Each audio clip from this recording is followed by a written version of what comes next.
Hello, everybody. It's now 1 o'clock Eastern time. We're going to give about 3 more minutes, let folks who are still trickling in get here, and then we will get started.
Once again, everybody, we will be getting started in a couple of minutes. We just want to give time for the late arrivers to get here. We will start in about 2 minutes.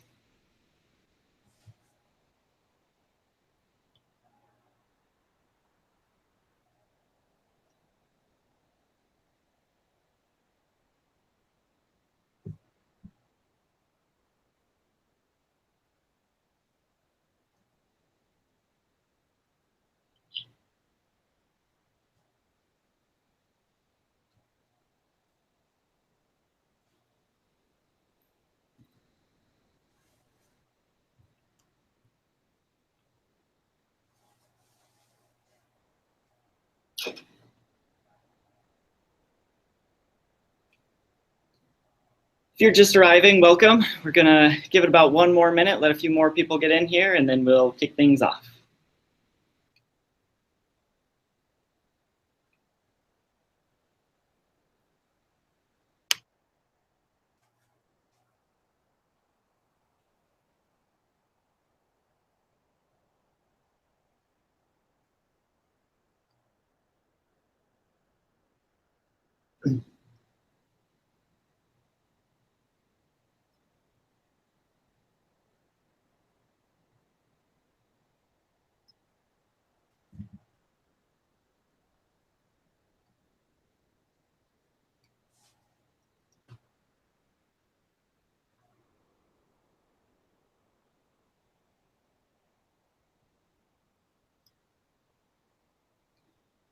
Okay, everybody, welcome to this HubSpot Masterclass, The Science of Selling. I'm Kyle Jepson with HubSpot Academy. I'm very excited to be here with you and with David Hoffeld.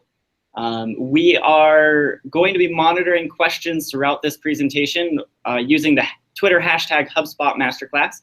So feel free to send your questions that way if you have any, and we will do our best to answer them. But let's go ahead and get started. David is the author of the groundbreaking book, The Science of Selling, and he is the CEO and Chief Sales Trainer at Hoffeld Group, which is one of the nation's top research-based sales and consulting firms. He's pioneered a revolutionary sales approach based on research in neuroscience, social psychology, and behavioral economics that's been proven to radically increase sales. Because of the results his insights generate, David has lectured at Harvard Business School and has been featured in Fortune, U.S. News and World Report, The Wall Street Journal, Fast Company, Harvard Business Review, Investors Business Daily, Inc., Forbes, CBS Radio, Fox News Radio, and now HubSpot Academy. So we're very excited to have you here, David. Hey, great to be with you today, Kyle. Thanks. So tell me, David, just to get us started, why apply science to the realm of sales? Why can't we just get by on charisma and natural charm? Yeah, nothing wrong with charisma or natural charm, but there is a wealth of research, and I mean decades and decades of research that reveals how our brains make decisions. And when we as sales and marketing professionals align our strategies with this science, it really allows us to better serve our potential customers, and it also allows us to better present ourselves and our ideas and help people make good choices that are in our favor. Love it. Thanks. So today's topic, for those of you who don't know, we're going to be discussing the science of asking high-gain questions. So David, just to kick it off, in your research, what have you found? What's the deal with questions?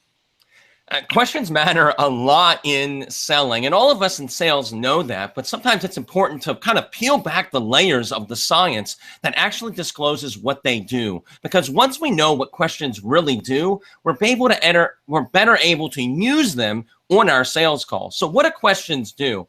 One thing questions do is they influence buying behaviors. And this is fascinating. It's something called the mere measurement effect. Now, what is that? It's when researchers ask people questions about their future buying behaviors. What it does is it influences those buying behaviors significantly. There's many studies in this area. One of my favorite ones involved 40,000 participants. Researchers went and asked them, in the next 6 months, are you going to buy a car? And what they found was merely asking the question about future buying behaviors influence those buying behaviors by 35%, meaning those individuals in this study who were asked the question, will you be buying a car in the next 6 months, were 35% more likely to actually do so than those who were not asked the question. And so questions do some powerful things, and we'll unpack, well, why is that? Questions aren't magic. They're just leveraging how our brain works. And this is really important to understand, because what do questions essentially do? Why are they so impactful? Not only does it help us gain information about our customers, but it also helps our customers think through information that is necessary for the sale to happen. So for any of us to sell anything, we have to guide our potential customers in thinking through certain value propositions, certain ideas. And questions are a powerful tool for that, because questions literally control the mind. I call it instinctive elaboration. And let me demonstrate that, Kyle, with you, if I could, by asking you a question. Okay. It's going to be a tough one, so get ready. Okay. What color, Kyle, is your car? Blue.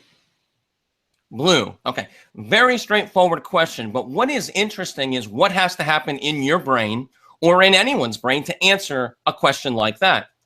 What has to happen is you have to think about what? For that split second, what were you thinking about? First, my car. Exactly, your car, right? And so there's something profound there. It seems very innocent and almost very simple, but something is happening, and that is, we call it instinctive elaboration, meaning when I ask that question, instinctively, your brain elaborates or thinks about the answer to that question, in this case, your car. Now, why does that matter? Well, we just talked about how for us as salespeople, to get a sale, we have to guide people in thinking through certain things. questions are a powerful way to do that. But another reason this is very impactful is there is now decades of research that shows that while you were thinking about your car, that's all you were thinking about. So questions literally control the mind. Oftentimes we think that our brains can multitask. In fact, many people even put that on their resumes. They're great at multitasking. What a wealth of research out of neuroscience shows is that our brains cannot multitask thoughts. So while you were thinking about the color of your car, you could not also be thinking about what you ate for lunch yesterday. You could think about your car, then lunch, or lunch, then your car, but you can't hold both ideas in your brain simultaneously. In fact, one neuroscientist put it best. He said, the idea that your brain can multitask ideas is like trying to play tennis with a bunch of tennis balls. You know, a lot of tennis balls flying at you. You can focus on one, or most likely you're just going to duck and get out of the way of all of them, right? Your brain gets overwhelmed. And so our brains are amazing organs, but they can only focus on one idea at a time. Now, why does all this matter? It matters a lot because what we want to do is guide our potential customers, as we've discussed, in focusing on certain thoughts, certain ideas. Questions do this. Not only that, it allows you to control the sale. Now, oftentimes we think about control as the person who's talking. Like right now in this interaction, Kyle, for the moment, I might have the appearance of control, right? I'm doing a lot of talking at the moment, and I assume you're listening, but I don't know. However, I don't know what you're thinking about. You could be thinking about what you're going to do for, this evening, or what you did yesterday, or anything else. But when I ask you that simple question of what color is your car, I can predictably say that in that second, you are thinking about one thing, your car, and that's it. So it's the closest form of mind control we have access to. Why does this matter? Let me show you real quickly one way or two ways you can apply this. Sure. All of us in sales, when we start talking to a potential customer, we try to find out information about them so we can apply our product or service to them and really show them how our product or service can help them in meaningful ways. Oftentimes, though, people are excited to learn about what we sell, and they keep barraging us with questions about our product or service. And it's problematic because if we answer these questions, we can't apply it to them or really show them how it's relevant because we don't know anything about them yet. And so we're trying to understand. So what do? You can leverage what we've just talked about to make a significant difference in your sales performance. Here's how. You use something I call a thought redirect. Okay, so questions control the mind. So if I'm early in a sales call and someone keeps asking me questions about my product or service and I just can't answer them effectively, because I don't know anything yet about them, not enough anyway, to apply it. What I'll do is when they ask me a question, I'll answer it in one sentence, because I have to, right? They're asking me a question. And then I'll immediately follow up with a redirect. I'll ask them a question to turn their mind back to the topic I want to talk about, which in this case would be them. So I'm asked a question about, my sales training. And I might give a brief answer, and then I'll say, but Kyle, tell me more about the last time you guys invested in sales training. What was that decision-making process like? Who was involved in that? And now you're going to answer that question. I control the conversation via questions, and it's a non-confrontational, very effective way to do that. Let me give you one more application real quickly that a lot of people struggle with that you can apply this science to right now to make a profound difference on your next sales call. When you're prospecting, right? You're trying to get new business. And whether it's you're calling someone or you're using social media or you meet someone at an event, regardless, and you're trying to generate interest and trying to understand about them, and they push you off immediately. They're like, oh, we're not interested. Before you've even had a chance to generate any interest, right? This happens all the time in sales, right? And so what do? How do we handle that? How do I push through that resistance? Don't. Instead, use questions. So, for example, I engage you and you immediately push me off. Oh, we're not interested. We're fine with our current supplier. Okay, so I'm selling widgets. All right, and and you're like, oh, we're very happy with that. You're trying to shut me down immediately. And I say, well, Kyle, I understand you're happy with your current supplier, but tell me, what is the longevity? How much longevity do you currently get out of your widgets? I engage you right back with a question, right? I want to thought redirect. I want to focus your mind on that question so that your brain goes to that, and often, and off of trying to get away from me. And then you answer that question, and I can use that answer to generate more interest. So it buys you time. Something as simple as using questions effectively can really make a profound difference when you're trying, especially early on in sales calls. It can make a noticeable difference. We have clients that have used that simple thought redirect that I just demonstrated on prospecting calls, and it has made a significant difference in getting them the ability to generate interest very quickly and handling those rebuffs. So that's just really two simple ways that you can use the power of what questions do to make a big impact on your sales production. So David, is any question a good question, or are there different sorts of questions that you can leverage? Yeah, that's a big question, because there are a lot of different questions. In fact, we looked at that many years ago. Everything we do at our firm, we base it on science. And when we say science, we mean, like you mentioned in the introduction, social psychology, communication theory, cognitive psychology, social neuroscience, cognitive neuroscience, behavioral economics. So what does that mean? We read academic journals, and we try to apply it to the world of sales. And so we were looking at questions. They're so powerful. There's so much evidence on that. We've just glossed the surface of it. What are the best questions to ask? And so we looked at what is out in the marketplace right now, which is typically taught, which is types of questions, which is where we look at different kinds of questions and we deploy them. When we look at that through the lens of science, there's some problems. Let me describe them, because a lot of people are using this and it's hard. These kind of questions, types of questions, are fine for introductory questions. They work great. The issue comes when you try to engage people with follow-up questions. Which type of question do you use? And this is a problem because follow-up questions are where the meat is. So let me describe why this is a problem. Number one, types of questions are focused on the wrong group of people. They're focused on us as sales professionals. We study sales professionals and we say, how do they ask questions? And then we group them. It's kind of like trying to innovate by looking in the mirror, I call it. We try to take a step forward by looking around us, behind us. So, second issue is it can be hard to tell the difference between these questions, because there's so many. There's open-ended questions, closed questions, problem questions, barrier questions, need payoff questions, solution questions, and the list goes on and on and on. And it depends on who you talk to. Some people say there's 3 types of questions, others 4. Sometimes they say 7, 12, 11, 19. I've even heard one sales trainer say there's 21 types of questions, so it gets a bit much. And then the biggest question, though, that you have to answer when using these kind, and then I'll show you what we recommend, and this is the biggest one, is how do you use them? Here's why this is a big concern. We just talked about a minute ago how your brain can only focus on one thing at a time, one idea at a time, right? That multitasking is a myth. So your brain, people that think they're good at multitasking, I should clarify, have good memories. They're able to jump from one idea back to another and remember where they picked off, where they stopped at.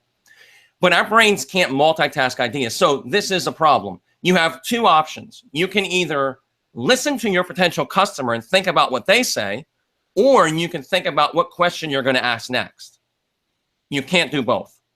So it's problematic. Which type am I going to deploy? I mean, this is tough, because if you and I were on a real sales call and I was using this methodology, types of questions, I might ask you an open-ended question, then I'm going to go with a closed question, then I'll go with a problem question, then I'll go with a solution question, then I'll go with an outcome question, then I'll go with a barrier question, then I'll go back to the amount of brain power this would take to execute while listening to you and really contemplating what you're saying is impossible. I mean, it would take you'd have to learn it so well that it was almost like a reflex, which would be very challenging. So what we did, long story short, what we said is, okay, how should we ask questions? And we went to science, and we looked at, is there any science that discloses how our brains reveal information? And we said, if we can know how our brains innately reveal information, we'll just base the questioning model on that. And that's kind of what we did. And for us, it's been a game changer, and for our clients as well. Yeah. So the title of this course is The Science of Asking High Gain Questions. What is that? What is a high gain question? Yeah, that's a very important question again. And what a high gain question we found is our premise is we want to ask questions the way the brain discloses information. We want to start with buyers, not sellers. We want to always focus on the people we're trying to influence, we're trying to engage, we're trying to serve. So what do we know about that? The good news is there's a lot of data on this. We found a fascinating idea about this that's over 45 years old, meaning it's been tested and verified and used for over 45 years. It's called social penetration theory. Social penetration theory. Two behavioral scientists, Altman and Taylor, put this together many years ago. In fact, it's the foundation of a lot of communication models that are used today all around the world. And what it says is this, that all of us reveal information in layers. So as I get to know you, I reveal more information about myself. And then as we get to know each other more and more, I reveal deeper and deeper levels of information. In fact, the researchers refer to it as almost like peeling back layers of an onion. So you peel back one layer, then there's another, then there's another, then there's another. That's how human beings are. And that makes sense, right? All of us know that. So we said, what if instead of types of questions that are very hard to use, we had layered questions that are literally based on how the brain discloses information anyway? Would that make a difference? And we found it made a profound difference in two areas. Number one, asking powerful follow-up questions, because that's where the gold is if you're a salesperson. And it allows you to easily do this without a lot of, we talked about, if you're listening, it's hard to think about what question you want to ask next while you're listening. So it needs to be almost intuitive. And this is because it's based on how our brains work. Second reason, the second thing we noticed it did was it allowed people to become great at asking questions quickly. And I mean within an hour. When you learn this and practice it, within an hour, you can ask questions at a very high level, very competent. And so we can go into exactly what these are, what these questions are. We say there's 3 levels of questions, 3 layers that match how your brain discloses information. And as soon as you learn these, you can use these on your next sales call. So I believe we have a slide to show that first layer of question. If we pull that up here, I'll explain it. And that is this. Level 1 questions, as you see on the screen, are questions that focus on introductory ideas about someone's thoughts, behaviors, facts, or situations, right? These are easy questions, and almost everyone in sales already has a wealth of these. You know, it's things like, what is your budget for this project? When will you migrate to the new software? Who is involved in this decision, right? These are introductory questions that open up a topic. Here's what we found. These questions are absolutely important because they, well, open up the topic. But what we've also found is this is the type, or the level of questions rather, that salespeople who are struggling use almost exclusively, meaning they only ask first level questions. And though that's good, it's not enough. To get to a high level of sales production, you need to ask the next level of questions, which is second level questions. Now, what are these? These are where great salespeople live. This is how you create high gain follow-up questions with ease. What are second level questions? They ask you to assess or explain. Assess or explain. So once you learn this model, it's easy. In fact, it's intuitive because it's how your brain already works. You can deploy these, like I said, you practice for about an hour and you're ready to go at a very high competent level. So let me talk about this second level because there's been a lot of research on this. These aren't just my ideas. One study at Stanford looked at these kind of questions. They termed them elaboration questions, though. And they found that when people answer elaboration questions and when they are asked, it helps people understand another person's perspective in much more depth, which is obvious. Second thing they've also been shown to do is boost trust significantly. When you ask second level questions, your potential customers will view you as more trustworthy. Why? Because you're asking questions that help them think through their situation, that provide real value to them. Another study found that these questions make the asker seem more influential. But probably my favorite study that's looked at these questions comes out of Harvard University. What they did was they hooked people up to an fMRI machine that measures brain activity. And they asked them second level questions. Here's what they found. The pleasure centers in the brain lit up when people were answering these questions. In other words, people enjoy answering second level questions. Why? People like giving their opinions. They like answering these kinds of questions. And so we should ask them a lot.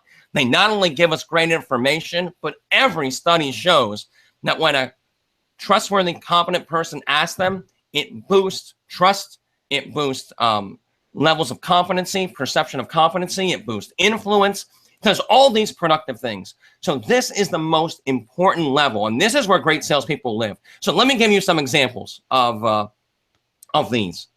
Would you ever consider investing in a software package that did not include this feature?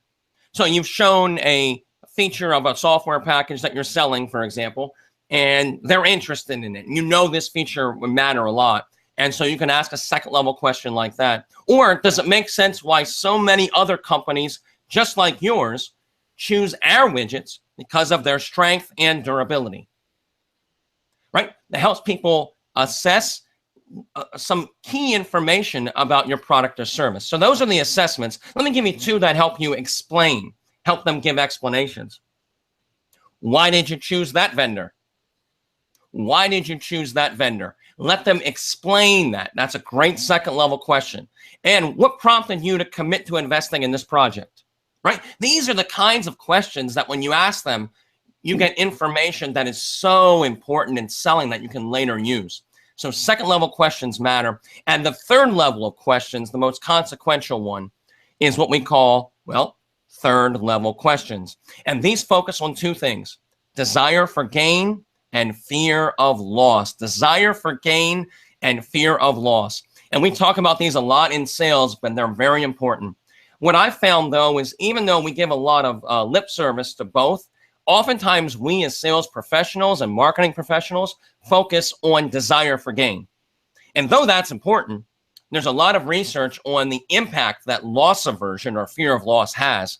In fact, research has shown out of neuroscience that loss aversion is twice as potent as desire for gain, meaning people are motivated at a 2-to-1 ratio more for desire for losing something rather than trying to gain something of equal value. Right? In fact, one company, a telecom company, leveraged this to decrease cancellations. This is a few years back. But when people would call to cancel, what they used to do was leverage desire for gain. They would say, if you don't cancel, we'll give you 100 free calls. Some people would be swayed by that, but a lot of people still cancel. They were able to significantly reduce cancellations by focusing on loss aversion, fear of loss. Here's what they did. When people would call to cancel, they would say, I've just deposited in your account 100 free calls. If you cancel, you'll lose them. Oh, I don't like that. You don't know how much you love something until someone threatens to take it away, right? I don't like that when you want to take the 100 calls away that are already mine. And many more people would not cancel because of that. So make sure you leverage loss aversion. So how do you do that in questions? I'll give you an example here. So if you did invest in this machinery, what kind of benefits would that have for your business? So that focuses on desire for gain.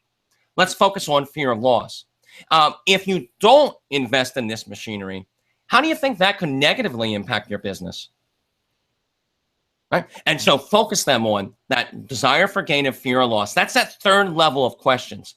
And when you think about this model and practice it, like I mentioned, for a very short period of time, you'll be amazed at how easy it is to actually deploy in the real world. So think of questions not as types, but as layers. First, second, and third level questions. And if you do that, you'll match how your potential customers' brains reveal information, and will make you much more effective. That's fantastic. Next time I interview you, David, I'm going to have much more pointed questions for you. So moving on from questions to commitments, how do we get people to make that next step when we're looking for people to commit? This is so important. And we have a slide on this as well that I want to share, because what we found is that commitments are literally the building blocks of the sale. How does our brains make a buying decision? One of the biggest breakthroughs in this area is it was revealed that our brains use commitments as strategic commitments that guide us on this progression of consent and naturally advance the sale. So the graphic you see on your screen is the closest representation that I know of to visually demonstrate how our brains make buying decisions. We do so incrementally, one small decision at a time. So this is the goal of every sales process. It's to guide people through this natural progression of consent and advance the sale. And the great thing is we know what these commitments are, and we talk about them in our classes and, of course, in the book.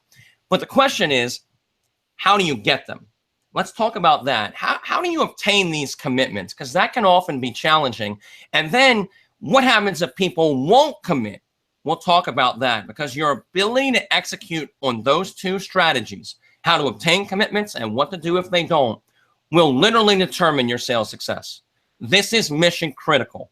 And this is what we've seen salespeople take their sales skills from good to exceptional. I mean, sometimes double their sales results by mastering obtaining commitments. So how do you do that?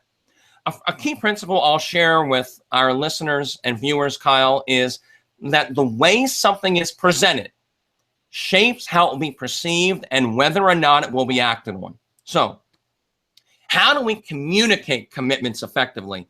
How do we prepare people to make them? What we do is we leverage something called choice architecture. Now, what is that?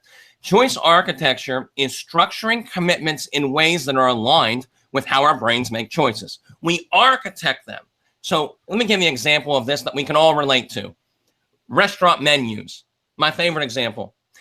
Researchers, behavioral scientists, when they go and redesign menus, they're able to increase sales between 2 to 10% very consistently. And here's what they do. They just change the menu slightly. For example, a lot of restaurants now are taking off dollar signs off the menus. Why? Because dollar signs increase the perception of price, meaning $34 with a dollar sign in front of it seems more expensive to our brains than just the number 34. Not only that, but we will pay much more for fresh squeezed Florida orange juice than just orange juice.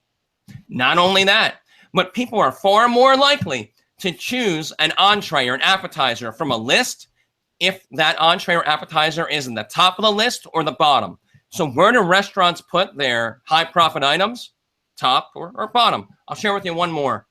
Oftentimes when you're looking at wine lists, restaurants that know anything about this will put a very expensive wine at the very top of the list.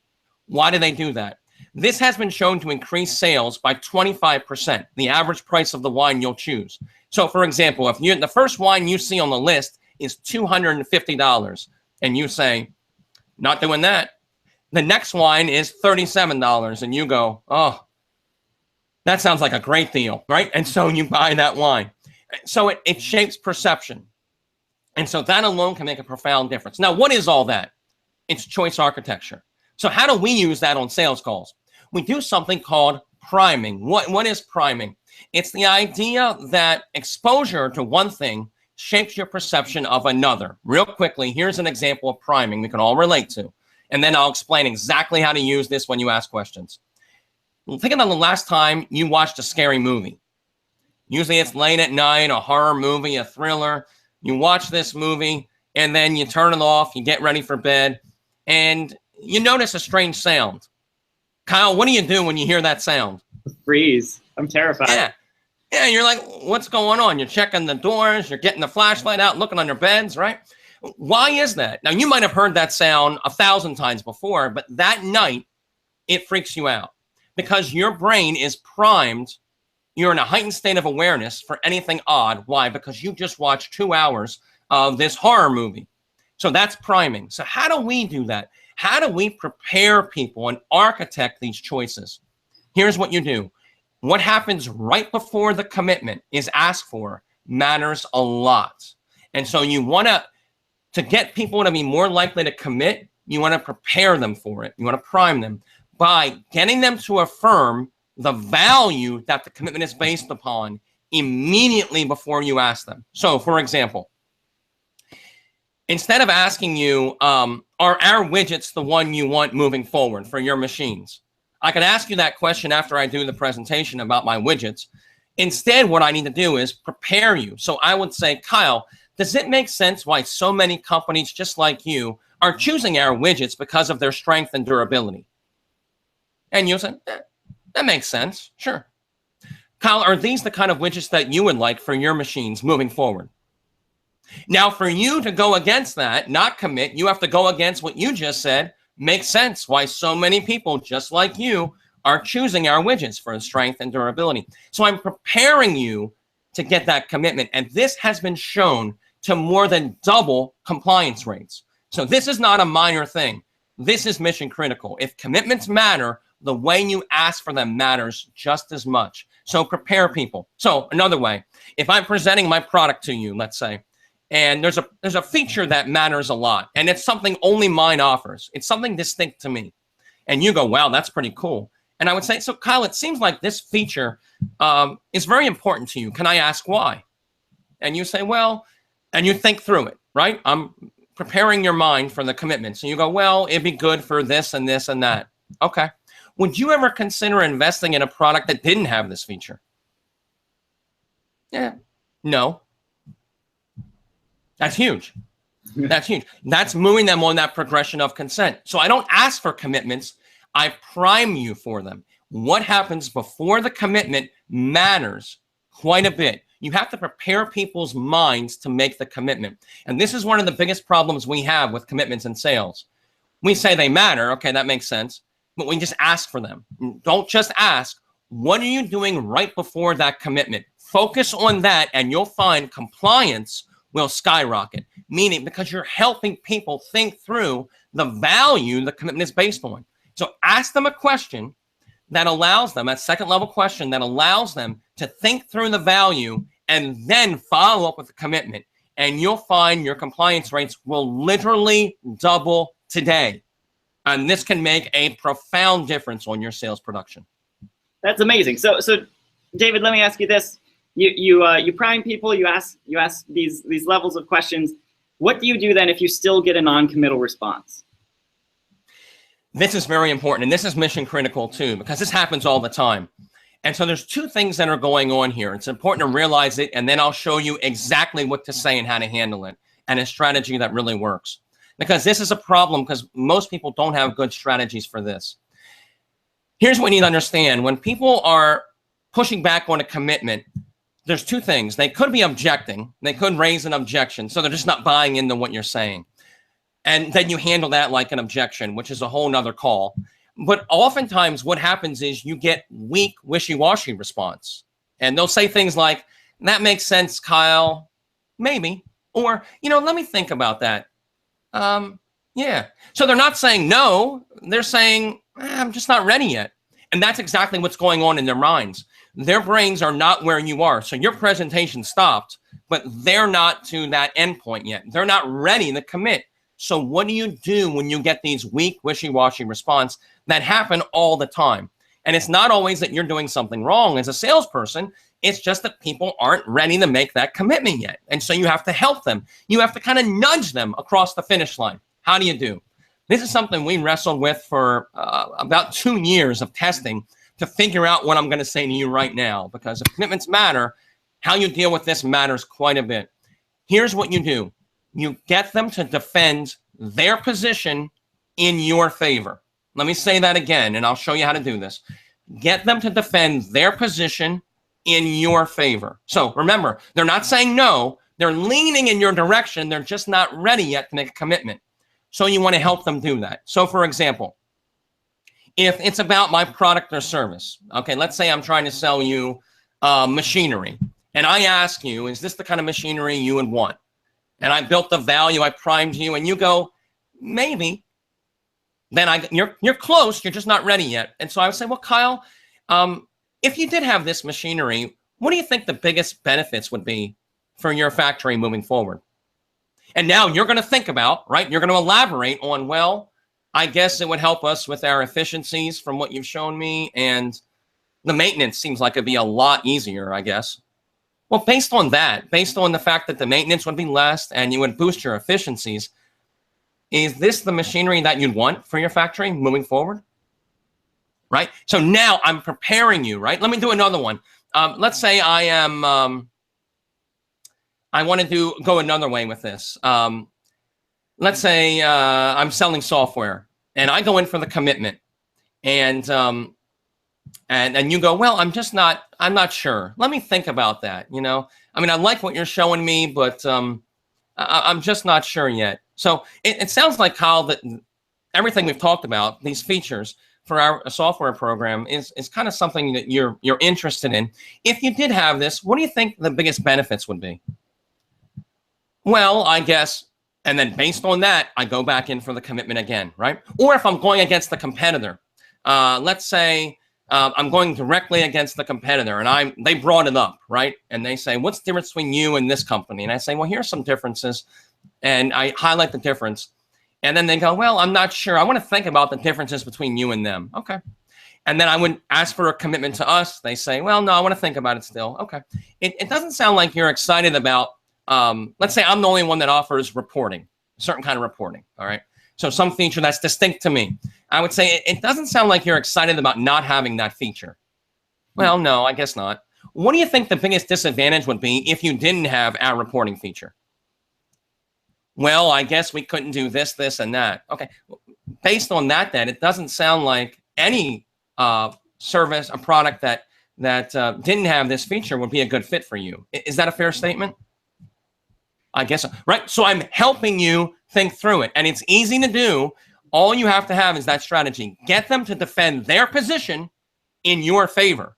So think about it. They're leaning in your direction. How do I nudge them and help their brain make that choice? And if you do that, you'll be highly successful at getting these commitments. And it's something you want to focus on. So I'll say it one more time. Get them to defend their position in your favor. If it's in your favor, what are the benefits of whatever it is you're talking about? If it's against you, what are some of your concerns, Kyle? It's a non-confrontational way. You're not beating your competitors up. They are, right? Get them to defend their position in your favor. If you do that, you'll find that people that don't commit but are close, which is a lot of our customers, they're just not ready yet when we ask for it. This will help them cross that finish line, make strong commitments, and that'll move you forward in the sale, speed up sales cycles, increase closing rates, raise average sale prices. It does all these positive things. So it's mission critical that we really focus on this as sales professionals. David, thank you so much. All of this has been great. I love what you're saying. I want to make one last plug for your book. It's called The Science of Selling. You should all definitely check it out. We here at HubSpot Academy are a big fan of this book because we, of course, are all about changing the way people sell to match the way people buy. And David, it speaks to this very directly. David, do you want to have one final word on the importance of matching the way we sell to the way people buy? Yeah, I think you're exactly right. This is mission critical. And there's such a wealth of science out there that really describes how people buy. And when you leverage this in your favor, you're able to better serve your potential customers in some really meaningful ways. And so what I say is this is success or failure in sales, because the closer your way of selling is aligned with how your potential customers' brains make buying decisions, the more effective you'll be. And the further away your way of selling is from how your potential customers make buying decisions, the less effective you'll be. And so this is mission critical. And science-based selling is all about the buyer. It's not how do we want to sell. We don't try to look in the mirror and say, how should we sell based on how we're selling? Instead, we look at buyers and say, how can we serve them by understanding how their brains make choices? And there is so much scientific data. I say, armed with the science, we're able to literally improve any salesperson's performance, no matter where you are, a veteran or a newbie. All of us can up our game. And in today's competitive marketplace, ignoring this science isn't an option anymore. It's not a luxury we have. We have to embrace it. And when you do, it'll really help you better serve your potential customers. Awesome. Thank you, David. We are getting a couple of questions here on Twitter. Greg has asked, what is your favorite book on your bookshelf for sales effectiveness?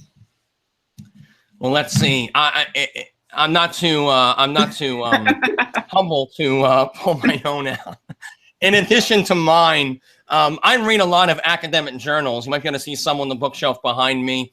One book that I really like, let's see, that came out recently, that's a sales book, is Beyond the Sales Process by Dave Stein and Steve Anderson. Beyond the Sales Process. Dave Stein is one of my heroes in sales. In fact, a lot of his research impacted me in profound ways. It's a great book, just came out last year. Talks about how to position yourself before the sale and after the sale, and also during. But it's a great book, so I recommend Beyond the Sales Process by Dave Stein, Steve Anderson. Perfect, thank you. I think that's all the questions we've... Oh, one more. We've got a question about social selling. How do you use LinkedIn or social selling? How does that fit in here? Yeah, it does. Yeah, you can use the science that we've talked about to engage people. So it doesn't matter if you're engaging them via the phone, email, social selling. You can apply this science because it's based on how our brains make choices. So there's so many different things you can do. And so you can leverage this in every aspect of selling. And so absolutely, I'll give you an example. We're actually going to put out a little videos on this, like Twitter. We have 102,000 Twitter followers right now. And within 6 months, we were able to get 42,000 Twitter followers when I first started on Twitter. I've only been on Twitter for a little over 2 years. And we started with 85, and then we got to 42,000 in 6 months. How do they do that? We provide a lot of great content, but we actually used behavioral science on Twitter to not only get followers, but to get the right followers. Because I said, I don't want to just get a lot of followers. I want people that I could potentially partner with or do business with. I want to kind of almost nudge the right people in my direction. So we applied a lot of science into this, and the results, I mean, Twitter has gotten us, media interviews. It was a big factor in my book deal. It got me my agent for the book that found me via Twitter. I've got interviewed by the Wall Street Journal. I got interviewed by Forbes, Fortune, all because of Twitter. And I've gotten a lot of business because of Twitter as well. A ridiculous amount that's come in over the last 2 years. And so you can use this science to actually boost every area of social selling. And so I'd encourage you to learn about it. We have a lot of great resources in the book that you can check out, or our website, or some of the workshops we offer that would show you exactly how to apply this. Awesome. We've got a question here I like a lot. Will we be seeing you at Inbound 2017? I want to, man. I'm ready to go. I'm ready to. I love Inbound because 3 reasons, real quickly. A plug for Inbound. Number one, great people, right? There's people to network all over the place with. A lot of smart people. You want to go there and be ready to bring your business cards.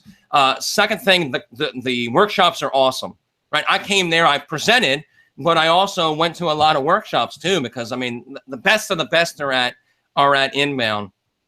And third, it's fun, right? Inbound is awesome. So I'm looking forward to Inbound 2017. Yeah, I would love to come again. Absolutely. Awesome. Great. That's all for the questions we've had on Twitter. So thank you, David, again for being here. This has been a joy, and I hope I will see you at Inbound, if not before. Absolutely. Hey, my pleasure, Kyle. Thanks, everyone, for watching today. And I really would just practice some of the things we've talked about, and you'll be amazed how quickly you'll pick this stuff up. Thanks so much. Thank you. And again, the book is called The Science of Selling by David Hoffeld. Thank you a lot for being here, everyone, and we will see you again next time.